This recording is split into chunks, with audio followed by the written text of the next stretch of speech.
All right, it's 5 o'clock. We have a quorum. So I think I will call the meeting to order. First item on the agenda this evening is the Pledge of Allegiance.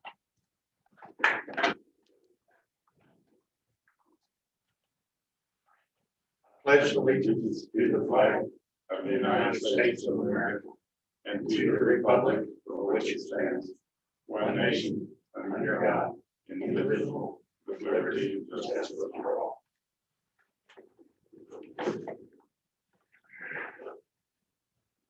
All right, the next item up on the agenda this evening is the approval of the minutes from the May 19, 2021 meeting.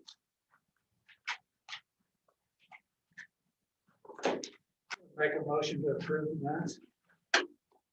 I'll second that motion. All in favor, say aye.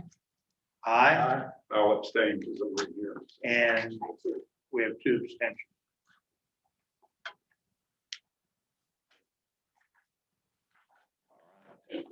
The next item up is the consideration and a vote to recommend the approval for the final replat, Burr Oak, Lot 1. Nick Hart is the applicant. And Nick Hart is not here tonight. He resides in Wellington, so he didn't feel necessary to make the trip. So I said that's totally fine. So yes, this is a replat of Burr Oak, Lot 1. It was originally 15.27 acres, and they're splitting it to make 3 lots. Lot 1 will be a little over 9 acres, Lot 2 a little over 4, and Lot 3 right under 2. All of the lots meet the minimum requirement for the subdivision, which is only 12,000 square feet is the minimum. They're well over that. The only issue that the city feels that needs to be addressed is that due to the fact that it was originally a private drive, there is no cul-de-sac for an emergency vehicle to turn around in. So they either need to bring it up to city standards, or they can, we can replat it as a private drive, and they would just give access to lots 2 and lots 3 to use it as a drive as well. So those are our only 2 conditions that we see would be an issue. Other than that, it's consistent with Article 10, and it will not be detrimental to the health, safety, or general welfare of the community.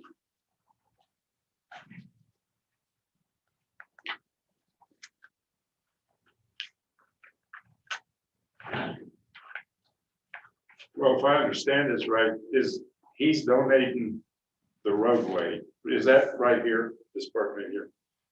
Is this what he's, the roadway that I read that he's donating? This, Or is it would have be this this entire right here? thing, yes. Okay. So does he have to get it up to city standards to donate it? He would be the developer, yes, the developer would have to get city standards to develop it, which would mean a cul-de-sac, so that way emergency vehicles could turn around and reach in. And then, So we could have him plat it as keep it as a private drive, but he would just be in charge of maintaining it. That's the only thing. he's okay either way. Well, not sure. Not sure. It kind of just Okay. depends which way you go. Well, I mean, living in Wellington and having to maintain it, that's, That is, yes. I mean, if you're talking, I don't know, snow removal, chuck holes, that kind of thing. And we can always make exceptions. So if you want to recommend an exception, there's that too. And that, down at the end of that, over here, it isn't big enough to call it a cul-de-sac in this area right here. No, it does not meet the standards. Doesn't work. And it would be on private property. Okay, no.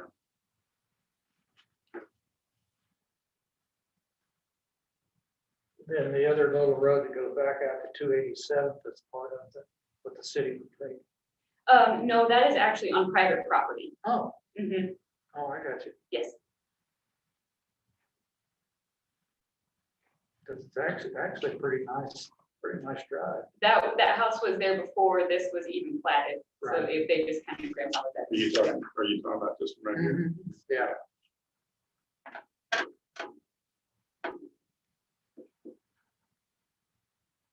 No, I guess that's no different than any other developer, I guess. They have to make the roads up to city standards, so. Yeah, that's what you gotta do.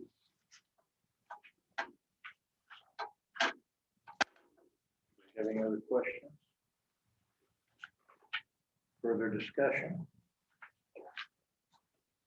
Okay. I will make a motion to recommend the approval of the final replat of Burr Oak Lot 1. And with the 2 conditions for the road.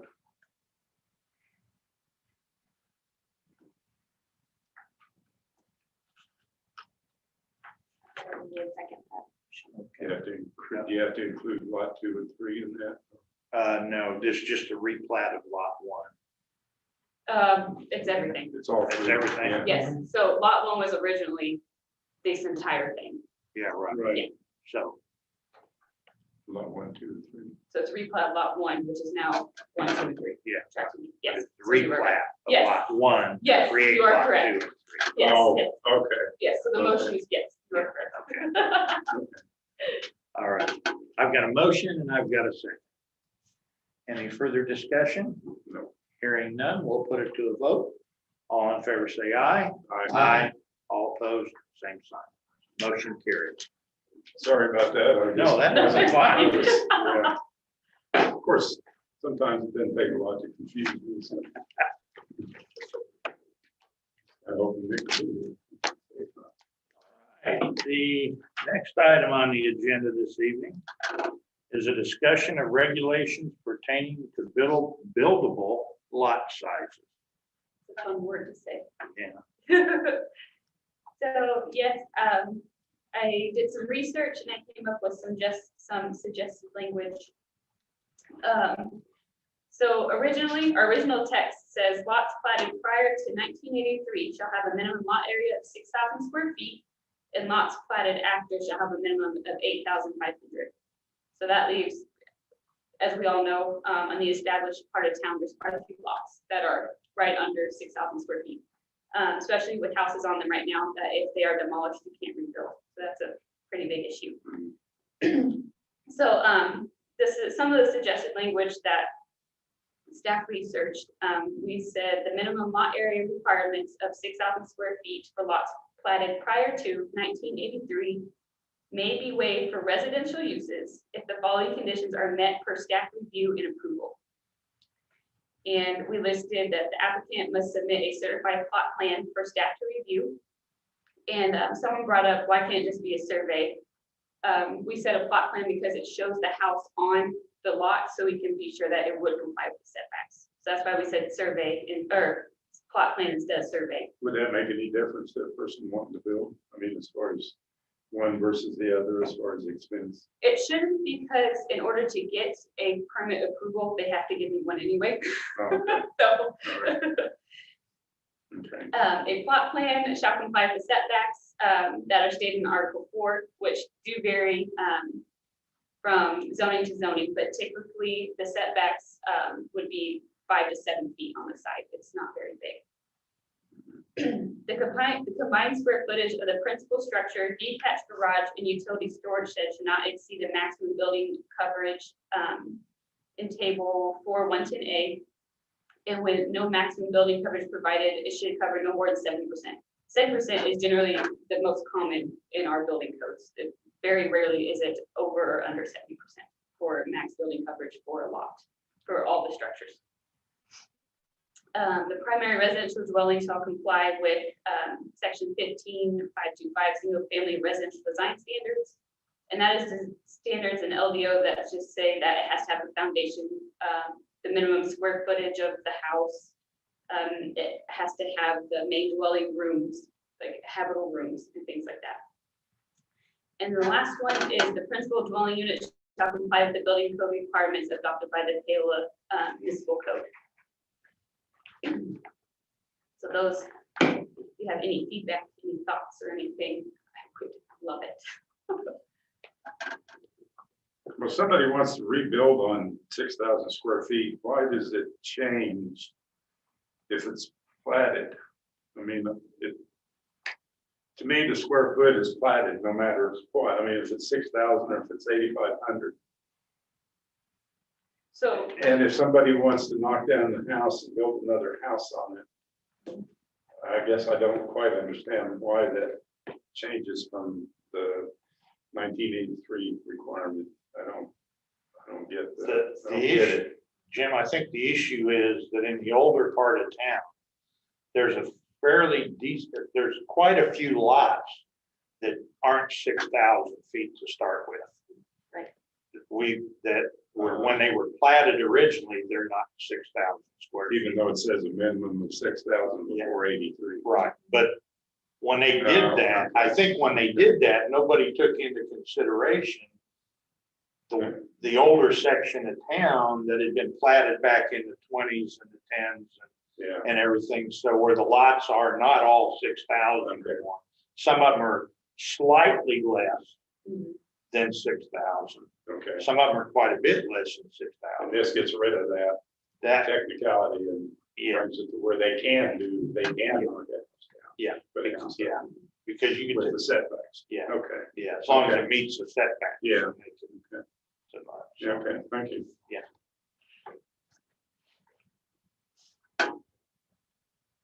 You're not looking for an official motion. As far No. as I'm No. concerned, the recommendations are good. Yeah, I am too. I'm good with it. I like it.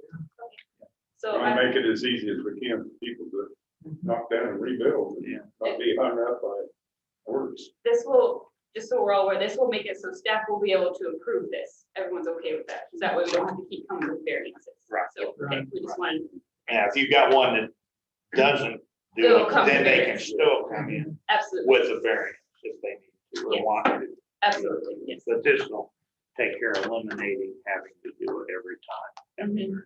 Okay. Yes, it would. Yeah. So, Yeah, I'm good with it too. okay, I will move forward the public hearing process for July 5th, so we can get that on the books. Okay, I appreciate it. Thank you. All right. The next one is a discussion, this is item 5, discussion of regulations pertaining to residential cluster developments. Yes, so this is a lot of information thrown at you, and so just looking for general feedback here. I do not feel that staff would be ready to move forward like we would to do a public hearing for next month for this. I would really like to have Bill do some more review on the building stipulations and things like that. But everything that is put in front of you, it's not new. I didn't reinvent the wheel. I took a lot of what our existing land uses are, kind of made them try to make sense, as well as research other communities. And then the structure requirements, about 99% of them are from what we would call Appendix Q, which is an appendices of the 2018 building codes. Although we haven't adopted those building codes yet, we can still adopt the requirements. So when we do adopt the codes, we are already in line with them. The only one that is a little out there is the size of the tiny homes, because there are regulations that go from 100 to 500, or the biggest I've seen is 850. So I don't know if you guys have any recommendations on if you want to see 100 to 850, if that's too big of a range, or the 300 to 800. That is wide open. You have any thoughts? Well, wouldn't that be kind of up to the developer? I mean, if you put 100 to 800 and he wants to build them all the same size at 500, I mean, that's his option. That's He's kind of, got- Yeah, he's kind of got that lead. Yeah, I think that's probably, because there's some that are really small yes. in some of the community, Mhm. and then there's some that are big. It'd be nice to have them all uniform, I mean, the same size if they can. Yeah, I don't know if you could regulate that. I don't think this would be, there is some developments like the one in Kansas City, Missouri for the veterans. That is more of a very Yeah. standard uniform tiny home. This That's what I was thinking, I was seeing that picture. developer wants kind of more of a, they own the lot and they lease it to somebody, so it would be them bringing in their own home. So they wouldn't be constructing it on site, so they wouldn't be able to regulate exactly, we want everyone to be 500 square feet. Oh, they're not gonna build, they're not gonna be stick built? No. So they're gonna be brought in. Trailers. trailer park. Well, yes and no. I mean, they're trailers, but they're stick built on the trailer. They look like Permanently built on a this. house. The high school, I think I There is saw one one They did. set behind the high school, The shop. the shop that the built. high school Yeah. built to sell or to, they were gonna sell it, I think, up in Colorado. These are real popular up in Colorado. They're like a trailer, they're like a trailer, but not like you and I think of a Drive trailer. by and. It's not like our trailers. Yeah, I wouldn't want to see that. I would, No, it's, No. no, they're wood sided and They're they just, look like a little. they look they like a look little tiny houses, home. yeah, look like little I tiny. skirted and Yes, all that it stuff. will be skirted. The development, they are very adamant about, they will be skirted, all of the utilities will be screened, they will have a covenant, they're very, they kind of want to get as far away from what you said, because I even said, well, why don't you want to just be in a trailer park? We can just rezone it for that. And they go, no, we want to show you that we can be a single family home and look like a single family home and give that character. I was like, okay, so it was a very unique, I didn't even think that they would think like that. It was very unique to me with them. So Yeah. they want to be integrated into the community, and they feel like that this was a great extra housing option. And it'll be one of the first ones. Walsenburg, Colorado, we said they're very popular. A lot of what I got is from Walsenburg, Colorado and Lake of the Ozarks. They just recently did one. Harrison Fry, the assistant city manager at Lake of the Ozarks, I've talked to him a lot. We've switched ordinances. He took our food truck, I took their tiny home. So There you go. it's pretty fun. Would they have, an on-site, emergency shelter, like a tornado shelter? Yes, yep, they're gonna either have a community center with a basement, or they will have certified concrete in the ground shelters. Will it have like a community parking lot, small, because each one has, supposed to be required to have two, so I assume if I'm there, that's me and somebody that comes to visit. Okay, if I have 3 people come, is there a place for those people to park? It's gonna be like a normal development. It'll have a residential standard street. And then each dwelling will have to have 2 off-street parking, just like a standard home. So it'll be just like you're seeing a standard home. It'll have all those. Right, but I'm saying if there's gonna be 4 people to come visit and they all 4 drive, where they can park? They either have a bigger driveway, park on the lot, or on the street. So they'll be on street Party party. on street parking. As of right now, that's something that we cannot allow if we want, I guess. But I figured we allow it every other development, but. I think the majority of most of them, they're traveling nurses or Yeah. they have very unique jobs. So I think that having family Christmases in a tiny home Well, might be exactly, yeah, one of the lower worries for Yeah. parking. but, yeah, I guess I'm thinking of the, some of the apartments around here just have Sure. like 4 apartments, 4 places to park or whatever. And then Yeah. people, people will come visit, but Mhm. maybe that's not a big deal right now. They will have a open space, so they will have a playground, and they want to have a dog park. They will have on-site laundry facilities for everybody if they don't have it in their tiny homes and things like that. I mean, I'm not against the idea as long No, as it sure. doesn't, as long as it doesn't turn into, Yes. but I don't think we ought to limit, I don't think we ought to limit them. I think that ought to be up to the developer. 300 to 800 square feet, I mean, that looks, that's tiny. Tiny home. It's You know what's sad? I thought about that. I was like, the house I rented was just at 1,000, so maybe I definitely couldn't. No. Definitely couldn't. I don't even know if those have a bedroom. They might have a couch that pulls out or something. I don't know. They got a Some of them bathroom, do, some small of them have kitchen, lofts. and a loft or something, yeah. There was a guy out at S&S Storage, or M&M Storage out by Langs. Mhm. I watched him build one, a tiny house on a trailer, on a flatbed trailer. He had the trailer specially made. And then he built it. I watched him put it up. And it had a bathroom in it, and it had a little kitchen area in it. It wasn't as big as my camping trailer. Mhm. And it was really nice. When he got done, it was nice. It had a residential door on it. Looked just like a little tiny house. the developer actually has a tiny home right now and has a YouTube page, and she does a tour. I can send you the link if you want to take a look at it. Yeah. It's pretty cool.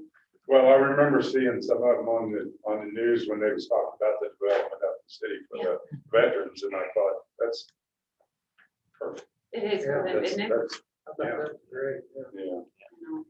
And this isn't necessarily for veterans, this is for anybody, this is for anybody who wants to buy no, you said rent the lot Mhm. and bring the thing. They will own the home, but the people will own the lot, yeah. And they can stick build it if they want to. Yeah. It's totally up to them. Okay. Okay. I believe I just wanted that, we're bringing in stuff on wheels. I wanted that to find a little better. Yeah. Yes, I know. So most of the structural requirements have to do with the walls and the room sizes. Obviously, because they have to be a little smaller in the ceiling height, but with the lofts and emergency escape routes, they're allowing the roof access for lofts to be emergency escape routes if they have a skylight open window. So, but other than that, I have learned a lot bet you doing all have. this research, and it's very neat. It's exciting. On section 313, number 4, you've got all teeny homes shall maintain a minimum separation of 10 for other homes. What's the 10? Is that 10 foot or? Yes, 10 foot. I'm sorry. 10 foot, okay. Foot. Okay. Yes, sir. And then on the last page, Okay. on number 2, ladders, Yes. there's a word that's spelled, I think it's supposed to be rung, R-U-N-G, and it's F-U-N-G. Okay. Yeah. Thank you. Spell check, got you. Yeah. Yep, there it is. Thank you. Awesome. And do these have, will these have like 2 ways in and out? Or is it not yet to that point yet? You You know, know, just like this last one here, one way in, one way out, same way, I mean, that's kind of bad for development. oh no, it probably more the circular pattern. Okay, So the circulation, so they'll be able to come in around and out. Well, that'll all get approved by you that'll guys. be later. Yes, once we get this done, they'll come with the engineered site plan and everything like that. That will all definitely come through this board. So, yes. Any idea where he's thinking to build? Well, yeah. I guess I put it in the package. It's okay. On Hospital Drive, north of the senior apartments in South of Sundance, there's a little 8-acre tract or 6-acre tract there. Is that by the industrial area? It kind of is right at the end of industrial park. Okay. Which, with the geographic limitations of all the drainage and the trees, it's kind of a neat place, and I think it would do well there. The cluster development being able to strategize where they're gonna put their houses, so that'd be kind of neat. Okay. Yeah. Makes sense. How about the Community Economic Development Director report? All right, so, the city council approved the CUP conditions, for 604 North Silver, so that gets published tomorrow. Construction, I'm sure everyone is aware, has started on the hedge lane widening, because Walmart has had one entrance and exit. And, oh boy, created a fiasco. So there's that. Yeah. And that this extension is going too. So the rake in the rain has helped a lot. They're moving pretty quick. I want to thank everyone for coming to the meeting last Wednesday. I know it was riveting since some of you have already seen everything, so thank you. But your input was greatly appreciated. We were very impressed with the participation we got at the end, and the feedback was awesome. So thank you so much. And if you would please use that link that was sent for the project website and give me any feedback that you see that needs to be changed, or this is good, this is not, I don't like this. We'll definitely send it on to our consultants so they can tweak that, or this is not user friendly, any ideas. Other than that, I think that's all I have for everybody. All right. Anybody have anything for staff? Just, want to thank you for, I mean, maybe we've heard some of that stuff the other night, you know, but thank you for doing that. I mean, the group seemed to have their act together, and what they were, what they were talking about, had their facts and figures, almost. Yeah. Yeah, they're very thorough. They were thorough, and that's good. I Yeah. mean, you like to see that. We're hearing a lot of good things from them. They're having their individual stakeholder meetings these last couple of weeks, and people have reached out saying that they were very professional. They really enjoyed chatting with them. So that makes us feel good. That was a hard choice. That was like 14 consultants we had to weed through to get to the best one, and I think we did pretty well. Yeah. So Where is it they're from? they have a office in Kansas City. Kansas City? But One he- guy was from Des I- Moines. So they said they have an office in Kansas City. Yeah. So with the virtual, you can kind of be everywhere nowadays, it seems like, so. Probably works out better. Yeah. All right, I'll take a motion to adjourn. So move. Second. Got a motion and a second. All in favor, say aye. That's always the best one, the best. Yeah.